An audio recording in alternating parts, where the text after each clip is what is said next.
Hello, I'm Phil Collinson, and I'm the producer of Doctor Who. Hello, I am Russell T. Davies, and I'm the writer of this episode and the executive producer of Doctor Who. And I'm Susie Liggat, and I was the first assistant director on episode 10 of Doctor Who. Hooray. Hooray. And tell the faithful viewer what a first assistant director does. Normally you'd get a script and break it down and create a schedule which will decide when you're going to shoot a scene, which location, with the actors, try and make it the most kind of economical balance of where and when and who and how. And so that all the scenes in the TARDIS are in one day, and all the scenes in this factory were all in one day. And the travel between X and Y isn't, you're not going to lose an hour during the day in, travelling across wherever we're shooting, and that you can turn a set around, or that an actor is only available on a Wednesday and a Thursday, and you can make the schedule around that. So you lock things into that, and then on the day you run the floor, so you get everybody G'd up and galvanise them, shout at them, or find a certain way to get them to go as quickly as they can to achieve the results that you want. You do shouting, shouting and bawling, and that's just at me. That monster's called the Hoiks, by the way. That monster didn't have a name until Phil phoned me up for the Radio Times cast list and said, I can't just put Monster, Paul Casey. Do you want to give it a name? So I went, call it the Hoiks. So it's called the Hoiks now. Is that Greek? I just made it up, Hoix. It came out of my head. So there we go. As it should. Be in the OED next year. And as Russell said, that was Paul Casey in there. Do you think the Hoiks is going to make an appearance at some point? He should, I think. A reappearance. A reappearance. We like the Hoiks. The Hoiks was one of those marvellous Neil Gorton creations where there was no budget for a Hoiks. It was just an Absorbaloff episode, and then I sort of sent him an email. It's always about 2 o'clock at night going, please, could you just rustle up another bit of monster from somewhere if you jam? And that is lots of his stock costumes jammed together. Well, it's far better than just stock costumes jammed together. Look at it. But I remember him saying, I have got a monster in my cupboard that you could have quite cheaply. Yeah. Yes. That was it. And it became the Hoiks. It's rather marvellous. And he loves pork chops. I really love this sequence. This is quite an interesting example, actually, of what a first AD does, or how you schedule it. Is that this piece of set was built within this water pumping station? Oh yeah. So you have kind of our fact and fiction kind of meeting here. Because you'd have to, wouldn't you? Because you'd never get 6 doors, 7 doors, in fact. Yeah, this was a bit of a problem for us, actually, to find, I have to say. Oh, a nightmare. Mr. T. Davis. Well, I sort of knew you'd always build it to that script says 3 doors, exactly opposite each other. Yeah. But I suppose you read it. I certainly, when I first read it, thought it's just a corridor with some doors opposite. But then, of course, to get the comedy of it, it's very specific, and needs to be with a door at the end, etc., etc. So. Comedy night. I think it works. Beautifully directed, that sequence, and it's one of those things that actually, a not very good director could get so terribly wrong. And there he is, Mr. Danzev. He's brilliant and a marvel. It is beautifully directed. Can you imagine this is going after transmission? What certain Doctor Who fans are saying now about a chase with a steaming bucket? I think there'll be a few more steaming buckets flying about the place now. To be online tonight, I'll be in the jacuzzi. Do you know what? Can I come with you? Hey, you normally do. Stop it. Anyway, this episode is an odd one because just start from scratch because it's not odd, it's marvellously odd, but it had to have a monster designed by a Blue Peter viewer, Little William, which is the Absorbaloff. Yeah. And at the same time, technically, this is what is called a double banking episode because we made the first series of Doctor Who with 13 episodes. This year we've got 14 episodes, which we more or less have to film in the same amount of time as we did 13 episodes in. Yeah. So you create what is called a double banking episode, meaning this episode was shot at the same time as David and Billy were filming. They were filming The Mysterious Planet and Satan Pit. Satan Pit. 8 and 9, yeah. Yes. Impossible Planet, sorry, not The Mysterious Planet, The Impossible Planet. So they were totally busy on that. So Russell had to come up with an episode that they had to do not very much in, and yet still feel very part of and still feel like Doctor Who. And I think you did a magnificent job because all of this stuff that gets played in throughout the episode of Elton remembering himself as a boy, I think it helps to just pepper David through the episode and really make you feel involved with those characters. Yes, it's very clever. So I think so long as the Doctor's a constant presence. And this makes your job, Susie, millions times harder because you're not only scheduling this, you're scheduling this with another Doctor Who shoot. Yeah. Well, It does, but this, I was kind of lucky on this because I started off scheduling 8 and 9.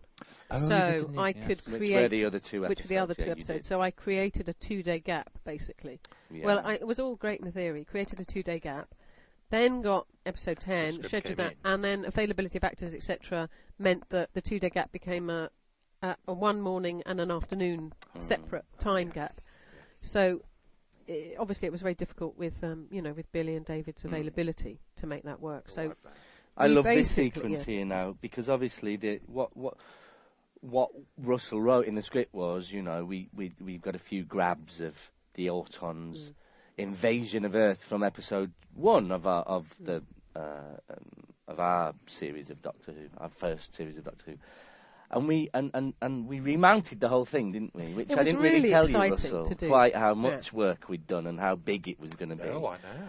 And I love that because we decked the windows again and we had the brides back. I do remember you phoning me up saying, well, the first year we shot it took us 3 days. The second year we shot it took us 3 hours. Yeah. I think we've learned how to make things. I was just well, we about did because to we did say. this. We did an awful lot on that day. Yeah. And that sequence at the end, the big blowing up sequence, was fantastic. It was so exciting to do, and all the background, all the people that came as the extras were just fantastic. They were so into it and rolling around and had such a great They time. look like they love it. Yeah. Oh, that's where we put in Julie's favourite line. Julie insisted that line about the rudimentary pulley system was part of the original script. We shot it, we then cut it, and she wept, actually, and She threw did. herself upon us and embarrassed herself, immolated herself until I ADR'd that rudimentary pulley system back into Elton's voiceover there. So there we are, Julie. We've acknowledged it. Hooray. Yeah. That stuff this stuff here in his bedroom, I think, it really shows the just the skill of Mark Warren as an actor. I think because he spent 2 days, didn't he, in a set on his own. It was the Mark so Warren intense. show, which is really intense, I think, for an Yeah. actor. I mean, Yeah. actors usually absolutely hate that because it really puts Yeah. them on the spot, and they Yeah. really have only themselves to rely on. And he was laughing and smiling and joking. He and was. He was just a delight, he- and had about 58,000 costume changes, didn't he? Yeah. As well, running up. Yeah, I think there were 55 different story days in this. 35. 35, Oh, It's sorry. branded sorry, on my heart 35. because Louise, Page, Yeah, the I can costume imagine. woman, carved it in my Well- back with a knife. It's because we ran out of it was a knife. alphabet It as was a well. teeth. It was like, okay, we've run out of story day A, B, and C. Let's go to you did, numbers. didn't Yeah, it? Yes. and a very tedious thing. But the computer that I used couldn't cope with the amount of information in that bot, to do the Because schedule. it has to be said, this is also Absorbalov, double banking, also meant to be slightly cheap. Let's be honest, some episodes, things like The Impossible Planet are big and lavish, and you meet the Beast and the Devil. Episodes like this, small scale, and then I hand them in, and I get a phone call from Phil going, right, so there's an Auton invasion. There's a Hoix. Didn't even have a name.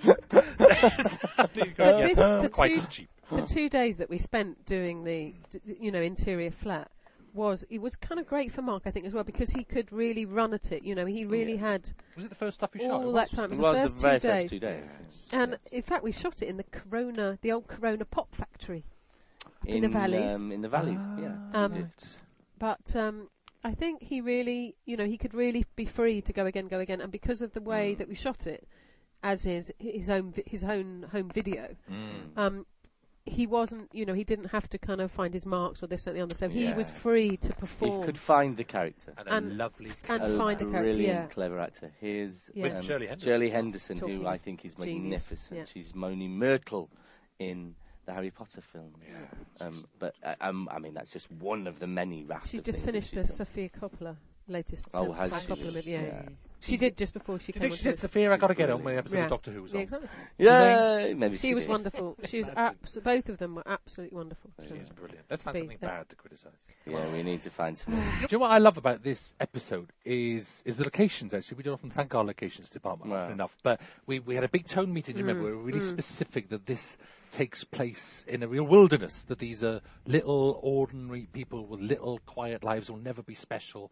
And so their world is quite colourless. Look at that. It's like, I'm glad it's winter, but everywhere's quite grey, It's quite bleak, isn't dull. And there's a lot of like when he first finds the TARDIS in that industrial warehouse, all those parts of cities you don't know what they are, Yeah, just they don't know gravel, what they're there for. buildings. But I think also about these people, they're all the sort of people that would be lost in a crowd. They're not very, in a sense, they're the sort of invisible people, if you like. Yes, they found each other. Yes, Which is which is great. This And room that they are in was there. this room was really tough to find. To find a room that's that big, because you were very specific about how big Because I said it had to be was. underground because they were like little, there shouldn't be any daylight shining on Yeah. them. They're like little moles, and they just scurry away and bury themselves. Bless them. And I never thought you'd find it. And then, brilliantly, what I hadn't thought about in saying that was the lift, because I think the lift is magic. Yeah, the lift was just happened to be there. We were terribly lucky with the lift. But I think it's wonderful when he descends in the lift, which we're about to see in a minute. Look at that piece of sculpture.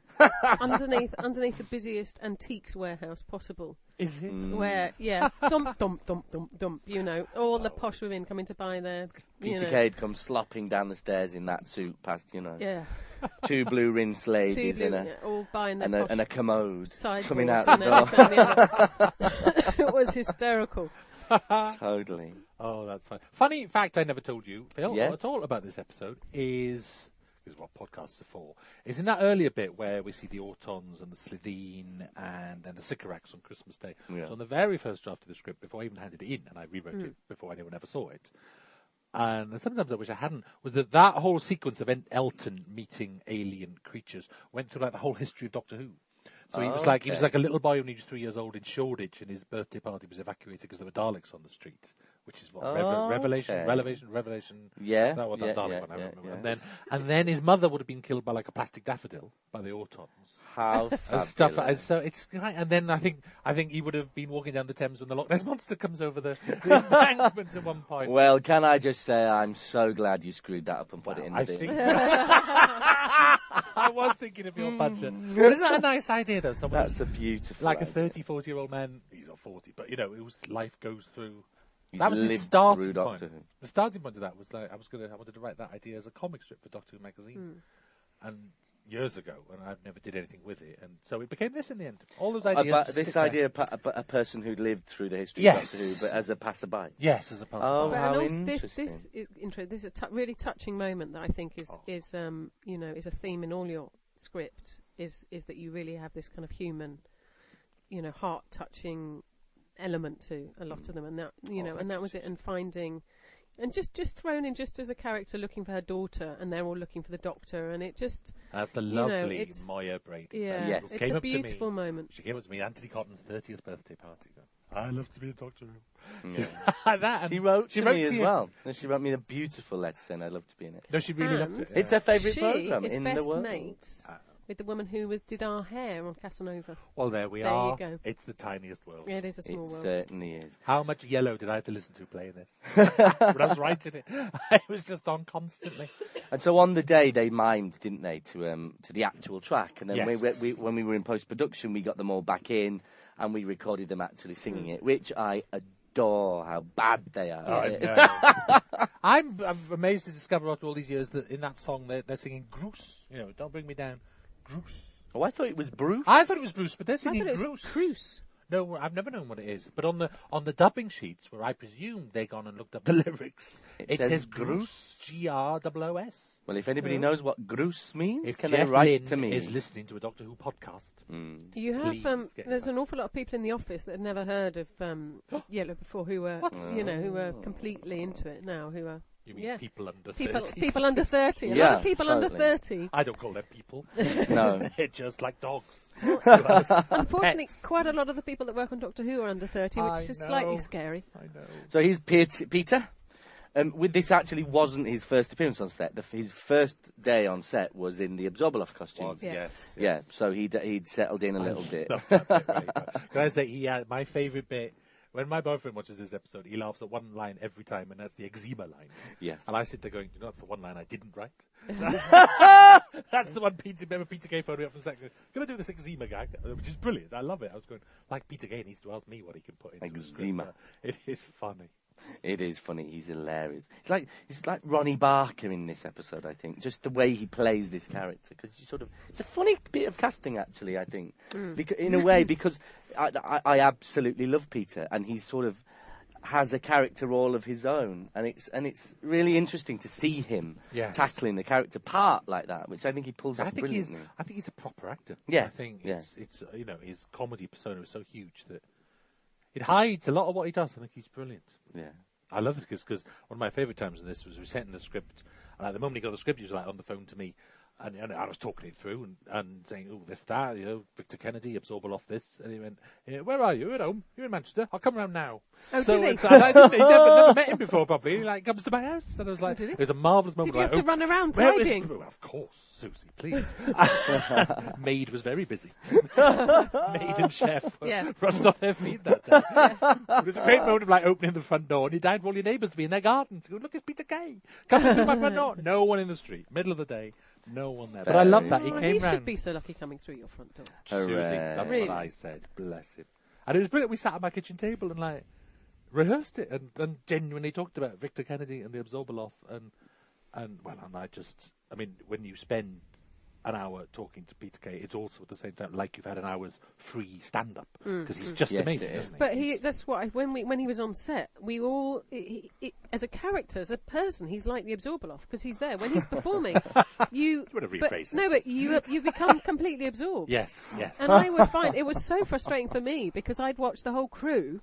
Suddenly, they'd all just stop doing whatever they were doing and just start listening to and watching him, and they'd stop.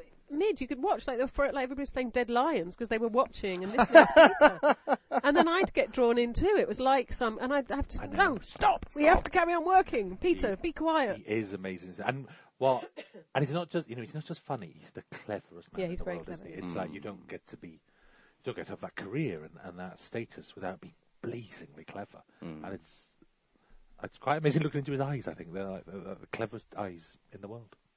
Wiseness there. Brilliant. In other words, we like him. We do. We like him. Brilliant. I like them all. I do think Andy Pride did us proud on this episode. I really do. I just think they're all so beautifully. Catherine Drysdale, Simon Green, all that. It's like they're all coming up. We've got Bella Emberg later. Marvellous. God bless her. What a cast. It is brilliant. Off they go. You changed this to Woolwich, and I wrote Dulwich, and you said make it Woolwich. Well, I'm sorry. That's what I mean by the industrial wastelands. Look, it's like, there we are. Just big wise. Nowhere, no place. The people don't belong. Poor souls. I got Linda I invented Linda years ago. We did, on Why Don't You? We used to have the Liverpool Investigation Detective Agency. Did you? Who were an evil gang out to overthrow the Why Don't You gang. In their Liverpool cellar, and it was Linda was like a little girl and a little boy in military costume. You produced Why Don't You? I think I might remember that. Yeah, they used to. I used to love Why Don't You? We are the men from Linda. They used to have a funny little salute like that, and only the woman spoke. They called themselves the men from Linda, but only the girls spoke. We didn't even pay them. It was we just got local kids. You just dragged some Liverpool kids in off the street. It was funny. But Chakademus and Pliers. Yes. Still, I don't know. You don't know who they are? No. I couldn't sing one. Well, I probably could sing one, but they wouldn't be copyrighted. They were a pop. No, that's got to be over 38. Oh, she's cruel to me. Well, I don't know. We're not going to talk about you don't know Chakademus. We're not going to talk about your forthcoming job now, Susie. We've done this podcast to build up to Susie's promotion, and now you're just going to have to I've blown it, but I have to do my research on Chakademus and Pliers. Totally blown it. No, because Susie is, faithful viewer, if you're a Doctor Who fan, going to be producing some Doctor Who. Hooray! Hooray! I'm clapping particularly loudly. It means I can take a break. Hooray! You lucky. Susie is going to produce 2 episodes of the 3rd series of Doctor Who, and is the first female producer of Doctor Who since Verity Lambert, who was the very first one back in 1963 until 1964. Yeah. Really? Well, that's an honour. There you go, and you've got a bit of a connection with her, haven't you? Well, a vague connection, really. I did. I did work for her for Cinema Verity. Yeah. I can't actually remember the name of the show, but I didn't. Oh, that's terrible. No. Crispin Reese directed it. No bananas. No, it was. I can't remember. Anyway, she's got a very nice, nice office off Shepherd's Bush. Yeah. And in fact, 2 comedy things about Verity. One is we went to the office day one. I was sitting at my desk, and she was upstairs. And the only reason that I kind of knew that anybody was upstairs was just me and the coordinator. Was this huge Great Dane came downstairs. This huge Great Dane. And I was like, where on earth did that Great Dane come from? Followed by Verity Lambert. It was like. Dog's always here, if the dog's here, I'm here. Kind of thing. So she has this enormous, because she's quite a strapping, she's, a sort of strident woman. And then she was like, "Who are you?" And so I said, "Oh, hello, I'm Susan. I'm first." And, "Oh, hello." And we all started talking about going to school. And in fact, Crispin as well. We'd all been to school in Brighton. She went to Rodine. Well, she said to me, "Oh, You went to school in Brighton. Did you go to Rodine? And I said, no. I went to Dorothy Stringer High School. She went, oh, I don't think that was there when I was at school. I said, no, probably not. No, I'm not even going to ask Dorothy you. Stringer? Who's this is what you want a podcast for. Yeah, Who the hell is Dorothy Dorothy Stringer? She was the first mayoress of Brighton, I think, in about 1952, I knew she'd be a 53. mayoress. I could have guessed. How marvellous. Yeah. So welcome aboard, Sue. And Susie's actually been part of Doctor Who for a while now. We got Susie, and you were first ADing this to join the team, and you know, we said, look, actually, you know, you helped us out enormously with all this stuff, but we've been planning this for ages and ages and ages, and you know, you've been part of the whole move to our new studio and everything. So hooray, and you're marvellous. Well, and welcome. It's a great honour to be here. Oh, but it's because we've known you. You know, we were Casanova together. You and Phil worked together. Like, what did you do together? Well, Peak Practice. Peak Practice, which is a long time Whisper ago. the name. Long time ago. And then Susie's done bits and pieces of troubleshooting for me. She came up to Sea of Souls and scheduled the block for me when we were in a bit of trouble. So what we're saying is, when you get 2 bad episodes next year, you'll know that's when she's not allowed to produce it as well as me. They're on the distance side. Well, everybody walks out and I have to come back off my holiday. Yeah, right. Everybody, He's got his holiday booked and everything. There's a sit-in. There's a sit-in when you come and they go, no. Yeah, I'll just give them an extra 100 quid a week. If you're in New York in December, you'll see me. Meanwhile, back in Love and Monsters. Sorry. Yes, indeed. How many people have turned off their podcast now? Indeed. You don't get this on anything anyway. One of the great thrills about doing this episode was phoning up Camille and saying, "Oh, we've got another episode for you." Yes, because it wasn't it wasn't planned. Really. And also it was nice because it was shooting at the very end of our block alongside The Impossible Planet. We sort of knew that she'd be there with David and Billy at the end, and they'd have a nice time. You know, they're all in the same hotel, all in Cardiff. You know, it was nice. Socially, it was nice for Camille to be around. Unfortunately, we've talked about me over the fantastic laundrette scene, which is wonderful, which was absolutely fantastic comedy timing going on there. Yes, with the writing and with both of them was just hysterical to watch. There was 2 lines we cut there in that comedy with Elton that I always wish we kept. We did try putting them back in and they didn't work. It was like, he says, well, he's talking about Rose, and Elton says, where's her dad then? And Jackie says, oh, he's not around. And Elton says, you know, Elton just makes a presumption that, you know, he was away with Dad who swanned off. And he says, oh, you're better off without him. And she says, yeah, that's what I said. And it's such a nice moment because she doesn't play the strings and fiddles of saying, pity me because I'm a widow.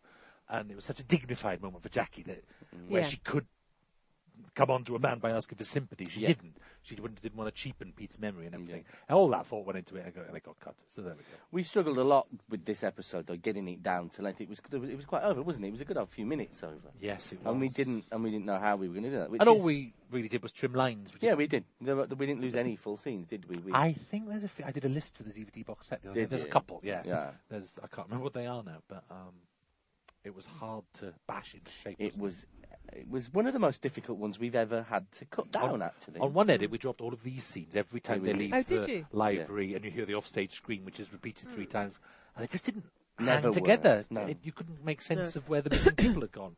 No, we discussed doing this, you know, particularly all the same shots to emphasise the grammar of that. Which absolutely works. It absolutely does. And it's interesting when you cut something out, how suddenly bereft you are of it. And we've got here. This is a comedy moment here. This with was a bit of tummy out. This was your idea, I've heard. Well, it was very funny because Dan was going, "Oh, they're not a tummy," and I was going, "Yeah, it's the sexiest bit on them, boys. Get that out." Really, how hilarious! Well, it depends who. Well, yes, but it is that nice, you know, nice kind of hip thing. And I think Mark had been in the gym quite a lot recently, so he's quite happy to. He knew he had the bathroom clean. That's nice. Look at that edit I just love as well, because the first edit we ever saw of that, you actually cut round to Jackie and saw her coming through the door. She turned the music up, didn't she? Yes, she did. And we said, can't we just have her drifting in the skirt? The legs her just bum drifting. and her leg, it's fantastic. And it just makes me die. But you know, how brilliantly full on is she in this scene? I couldn't say no to her, even me. I'm sorry, it's like you just couldn't say no to Jackie. No, I couldn't either. Well, I've always said that about Camille. She could I'd run away with Camille. She's the most beautiful woman. She is absolutely lovely. No, we were blessed. All of the cast on this episode were a joy, without exception. It was. I know.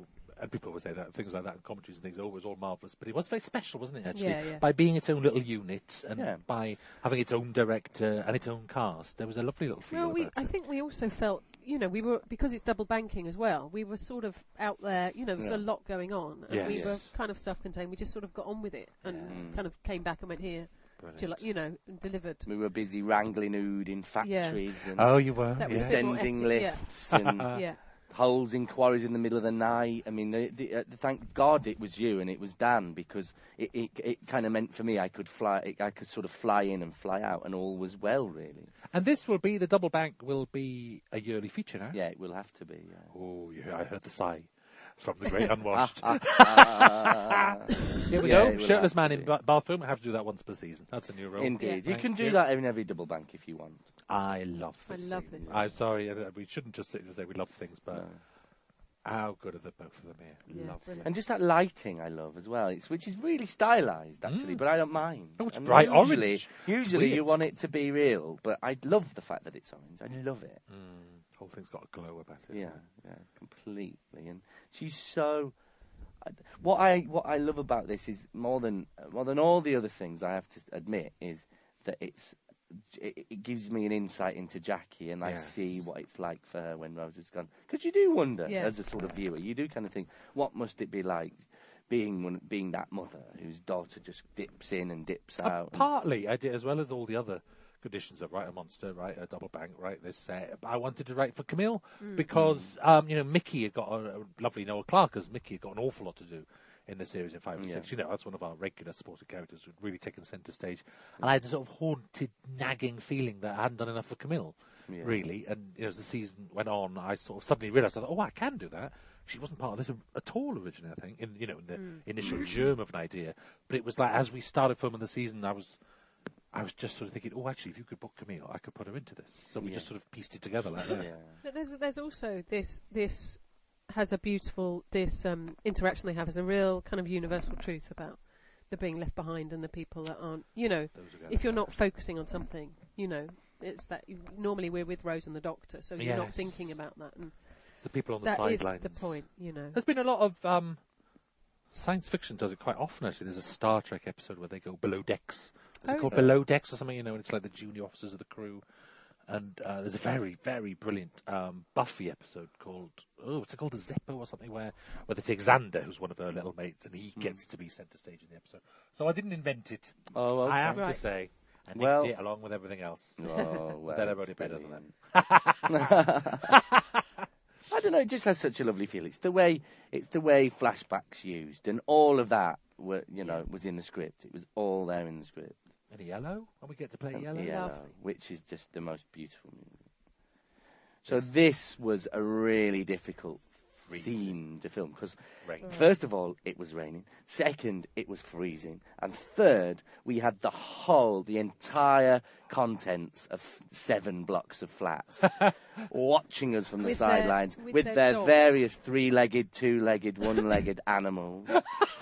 We had people on pogo sticks, motorbikes. I mean, my God, People we on had pogo it all. sticks? Is this like the one-legged There estate? were like 3 boys on pogo sticks You're bouncing kidding up and me. down. There You sure there was were. a little time warp? There were 3 They had a boys on slip through pogo from sticks. 1970. And They it's were a Sit off the similar captain. time trial road up and down there as well. It was hellish.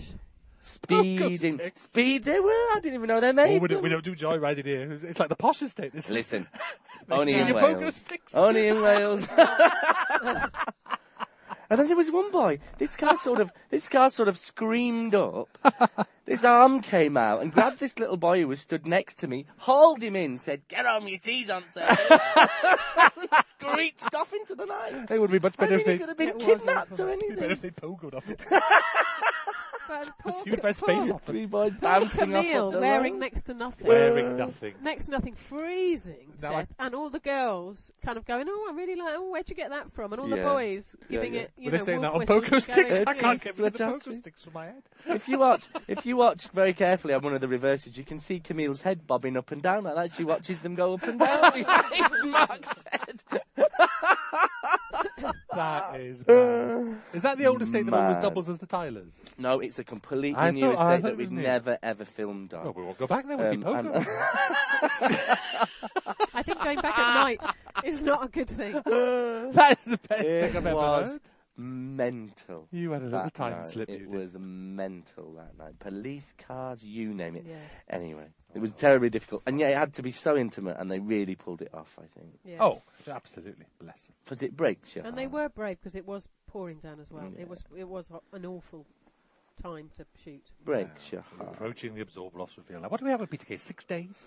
No, Well, we booked him for a week, and actually we filmed with him for 4 days, didn't we, Susie? Oh, was it all done in 4? Yeah. Blimey. We did the Absorbalov in his 4, 5, suit 4 and a was half. 2 days, and then Victor Kennedy was another 2. I thought. Yeah, I think there was a 4. I think it was a half It because was of a David half. and Billy. Was it? Oh, okay. Yes, you're absolutely right. But we had to start. That's quite because we had to start with him in the full suit. We had to start with basically the suit and then work backwards. So we had to start with the suit. The suit without the heads on, and then the suit. Then they worked overnight, put the heads on Yes. Without Ursula's face. without Ursula's face. Yeah, that was. And of Worked course- overnight, and then It has to be said how marvellous the mill is and how rich the mill is as a result of this, because this was meant to be cheaper. This was meant to have like 3 shots of the Absorbaloff with faces digitally matted into his body, and what do we end up with, like 23?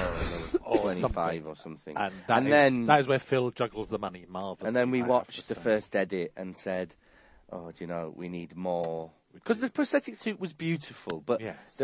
but actually in the planning of it, we hadn't been able to afford to be consistent. So there were scenes where you were cutting from Peter with the suit with moving faces that were matted in digitally to Peter with there with are puppet throws. faces There are on puppet faces that are just stuck there that have an animatronic in their mouth, and then there are also actual faces of the actors that we filmed in a prosthetic piece of Peter's Absorbaloff costume now- with their faces pushed through. it The was puppet quite faces are hardly complex. seen. The Yeah, puppet faces are hardly there because we went back and said, do you know what, we need Yeah. more digital faces. So actually, this whole first reveal now has the digital faces in, and Tell it you what didn't now. used to have. Keep an eye on the headline of that newspaper.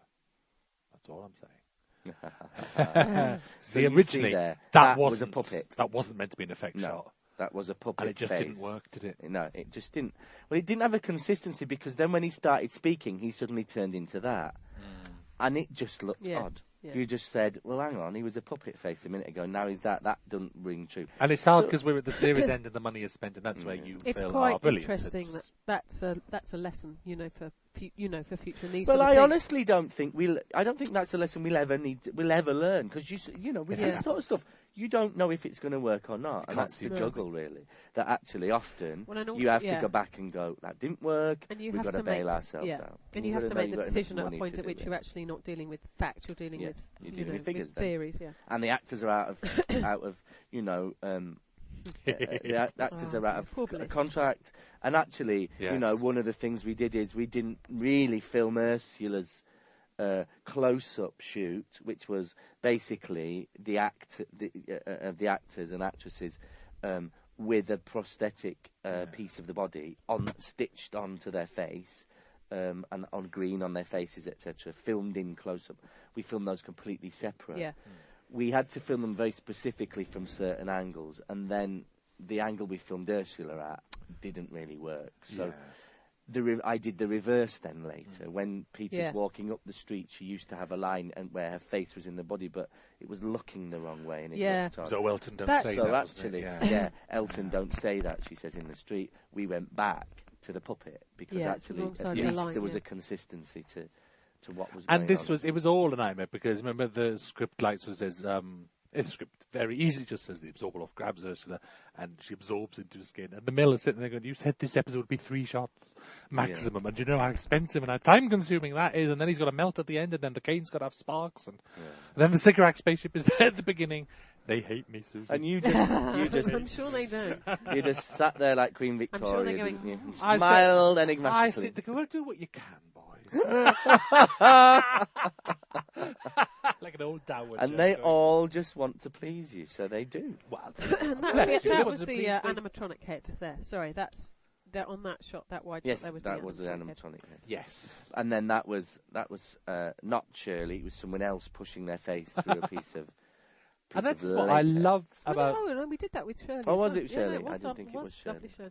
What I love That- this about the Absorbaloff. It's a great monster. Yeah. It's a That good kid, idea. William, bless isn't him. it? It's brilliant. It absorbs people, and their faces appear in its skin. I Yeah. love that. But of course, what the story I love is because he came out this day to see to see, didn't he? Yes. And Russell brought him on to the set and said, "What do you?" Oh no, I wasn't there. The people from Blue Peter brought him onto the set and said, "Here's Peter," and meet him, and they shook hands and and he came out, and the presenter said to him, "Well, he looked a bit disappointed," and he said, "Well, it's supposed to be the size of a double-decker bus." Did he? Because we'd always wondered on the drawing. He's going to be a director then. Because on the drawing of the Absorbable, people are tiny in it, and at one point I thought, well, does he go around absorbing babies? I thought, well, you can't do that as a Doctor Who story. That's sick. And at the back of your mind, you're always thinking, why are they so small? Well, they've been absorbed. They shrink. Now then, you sort of realise, it's completely obvious. He's meant to be huge. He's the size of a which double-decker it has to be bus. said, we could never have done. No. So, This was This was quite a comedy day, having Peter running around in an Absorbable suit in the rain in the middle of Cardiff. It was Look at the pouring down. It was, you could not see, could you? Well, you could just see it on that, but it was. And we were all sat under canopies, and I've never been so soaking. And that suit, of course, just swelled. And Peter said to me, it felt like he just got a gigantic sponge on. I was so wet that day. I've taken my weather gear back and asked for a refund. Really? Yeah, it was that bad because I said, look, this is my life. And I got wet and it was miserable and it cost me £500 and I want a refund. See as well, and it was just But I think what's brilliant is like those wet, no man's lands again. It's perfect. It's like red brick, faceless tower blocks, wet, glum. It's such a miserable world, actually. Yeah. And the only colour in the world is, here he is, there's the Doctor. And here we go, yeah. And Rose. With a fantastic hairdo. Yeah. That's my least favourite hairdo, that one. No, I sort of say that because... Yeah. What did she say she looked like? She said, "Oh, do I look like a bug or do I look like a something?" A bug? No, she couldn't remember. She was very funny. She came up to me and she went, "Yeah, do I look like a?" Yeah. I was like, "No, no, yes." No. We had tons of debate about Peter's accent, mostly coming from him. It has to be said. Yes. He was terribly unsure about whether he wanted to do it. But what he was really keen to do is kind of give us a monster that you'd never really seen before. So, it wasn't a sort of posh creature ruling the, wanted to rule the earth. He wanted to make him real and slobby. In a way, those Slitheen were. I was completely in favour. It's like I was too. Northern Doctor. It's like, why couldn't you have a Northern... that Clom dialogue it's funny dialogue. It's and I think it makes... you can just imagine kids on Monday morning being Absorbaloffs with Clom. Doing all that rather than... And actually try saying this sort of stuff in your RSC old-fashioned science fiction voice. I will destroy you, Doctor. It's like, it's nonsense then. That's what Victor Kennedy... Because the Absorbaloff is in disguise all the time. That's what I can... his Victor Kennedy is a disguise. And he absorbs people. His own self needs to be very down-to-earth and very strong and very basic. It works. I just absolutely think it works. Yeah, no, I do too. He had such self-doubt about it, and I love him for that. That's because he's clever and questioning. Yeah, he did wonder about it. I think people will probably be quite interested. It took 5 hours to get him into that suit. Yeah, was it? To get it 5 hours, yeah. He used to get up at 5 o'clock. Well, he used to be picked up at 5 o'clock. Wasn't it? Was it 5 He used to be picked up at 5 o'clock, and I could have him at 11 or something. Yeah. So it was quite a tricky one. And whenever their heads moved, it took them 2 hours to get into those head pieces. Yeah. That's amazing, isn't it? Yeah. And on what's meant to be the cheap episode. On what's meant to be the cheap episode. And we never call them cheap. We shouldn't call them cheap episodes, but less expensive. That's a better way of putting it. Less expensive. Yeah, we'll never make a cheap episode. But it's there is all that's digital effects. We talked about having some sort of real slime swirling about, but we didn't. Because that was the tone. That was Neil Gorton. Because I said, Neil, I promise you, all there is there is an Absorbaloff. We've got the drawings, we've fixed them. Then a month later, you go, can we have a Hoix? And then you get to the very last page, you're going, could I have someone's face inside a paving stone? He was sitting in that tone meeting going, well, that took me by surprise, like that with his criminal haircut. Yeah, I've never done a paving stone before. We didn't budget for this.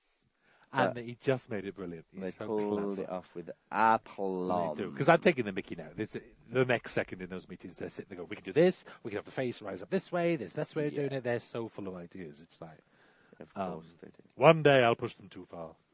And all this stuff in the flat there is just a kind of a good example of what grading is really, and which is a big part of our post production, and is where we balance all the colour and give scenes a feel and a texture, and really play with how bright they are, with the contrast, with the strength of the blacks and the whites in the picture. And we obviously shot all of Elton's to camera stuff on our normal camera, like everything else, and lit it in a normal way.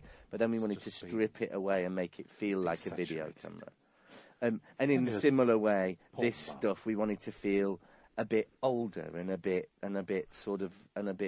distant. Well, cine camera stuff. So just really pushing the colour really to extremes, or stripping it out so it feels older.